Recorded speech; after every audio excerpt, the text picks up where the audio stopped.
Anastacia, how does one overcome those stereotypes? And particularly if they're very strong in the environment that you are in, like in your school. If there is a general held view that girls don't pass in mathematics or science, how do you break that and rise above and perform very well? It depends with the person, with the girl herself. If you have that mind of studying and pursuing what you want, then you can really make it. No matter how hard the subject is, it doesn't matter. It only costs you time, hard work, and any other thing that you put, the effort you put in, so that you can at least realize that you are somewhere at the end. The whole question of succeeding in the examinations, is it a goal you set in Form 4 and start pursuing it so that the rest of the time you can afford to relax? Or at what point do you set your goal and start working towards success? The point where you set that goal is the point where you realize that you have to change something. I believe for all the people who've succeeded here, they must have had at least one point in their lives.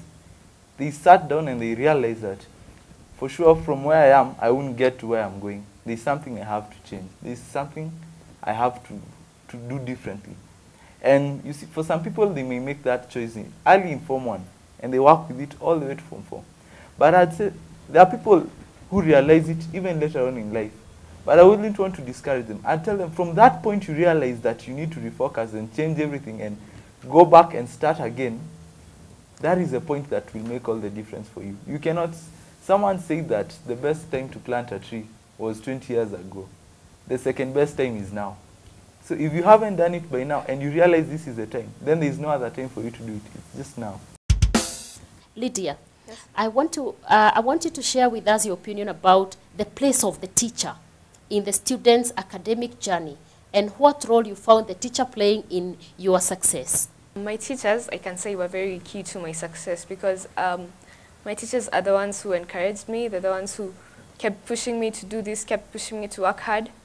But then again, it's not all about the teacher. It's more of the student than the teacher because I can tell you you're a really great person, but if you feel you're not a great person, then I can't change you. So it takes the students to know that actually I can do this. I know I can. It takes the student to believe in themselves first. And then so teachers can really helpful when they believe in the students also. You know, you need your teachers to believe in you. In as much as you believe in yourself, it's also even so much better if your teachers have faith in you, if your teachers are willing to work so hard with you. Yeah, so teachers are really important in the success of their students. The Mentor Show. We'll be right back. I'd like to take this opportunity to just encourage you. I'm also one of you. And if I was able to make it, then there's no reason why you should not do it. When you go class 8, na wale wa Form 4, mnafanya exams zenyu kufika the end of this year.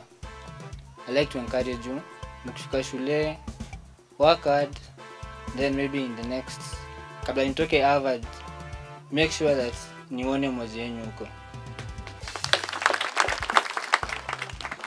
So as I leave for the US, I'd like to tell Dr. Mwangi one thing, and I'm sure when I say this, it holds true to my friends whom we'll be living together, that you as the chairman of the Kenya Vision 2030, we'd like to tell you that we'll go there and get the knowledge, get the skills, get the experience.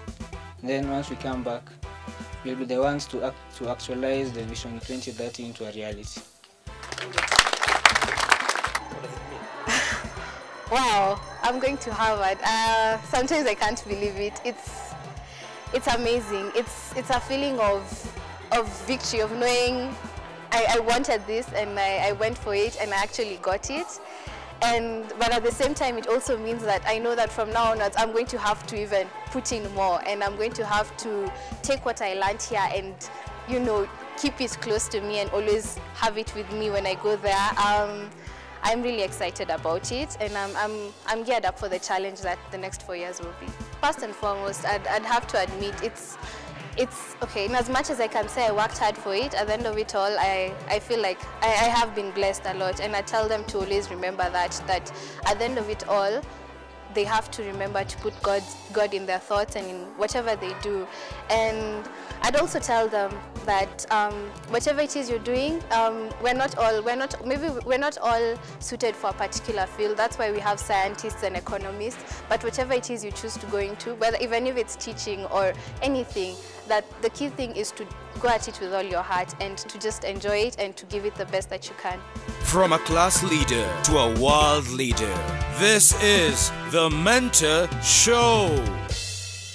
It is coming out very clearly that an enabling environment is all very well, but the initial decision for success rests within us.